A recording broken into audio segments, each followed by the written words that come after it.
Cette question du statut et de la responsabilité des chiens gardiens de troupeau est une question qui traîne depuis très longtemps parce qu'on a besoin de trouver une double tension, c'est de ne pas complètement déresponsabiliser l'éleveur de la conduite de ses chiens et en même temps de le dégager d'un certain nombre de responsabilités parce que par nature, ce n'est pas un chien divagant, mais c'est un chien qui est en liberté puisqu'il vient protéger le troupeau.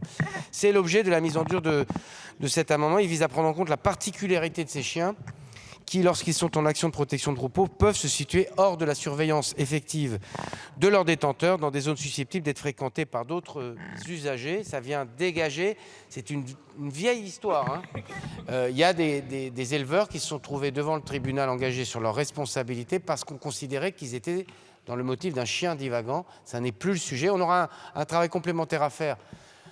Je le dis sous l'œil aussi de Mme Pochon sur ce sujet-là, qui est un travail dans le plan national loup, de formation des élevages et d'avoir des chiens qui soient mieux dressés. Mais là, on vient dégager une partie de la responsabilité des éleveurs et c'était une demande qui date depuis très longtemps et de plusieurs plans loups. Et donc, je suis très content qu'on ait pu le mettre en dur conformément à l'engagement que j'avais pris aussi devant vous. Par cet amendement, nous vous proposons, en accord avec le gouvernement, de substituer l'habilitation à adapter les règles d'engagement de la responsabilité pénale des éleveurs pour les dommages causés par leurs chiens de protection de troupeau. Une écriture en dur qui prévoit l'adaptation de ces règles. Cette adaptation consiste à instituer une présomption simple d'absence de faute susceptible d'engager la responsabilité pénale de l'éleveur, à la seule condition que les prescriptions imposées par les différentes réglementations applicables à ces animaux aient été respectées. Cette adaptation se justifie pleinement dès lors que ces animaux, lorsqu'ils sont en action de protection de troupeaux, peuvent, par la force des choses, se situer hors de la surveillance effective de leurs détenteurs.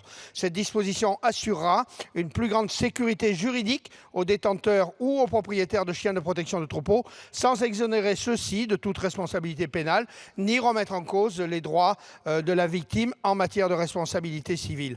Et avant de vous donner l'avis, évidemment, qui sera favorable, vous vous en doutez, je voudrais rendre hommage à notre collègue Antoine Armand, qui avait lui-même déposé en premier et travaillé ce texte avec le gouvernement, et lui rendre hommage parce qu'il n'a pas pu être là compte tenu de la longueur de nos débats, mais je sais qu'il nous regarde et je lui dis bonsoir avant de vous dire avis favorable.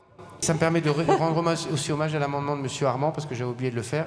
Favorable 48, 13, 46, 78, défavorable 209.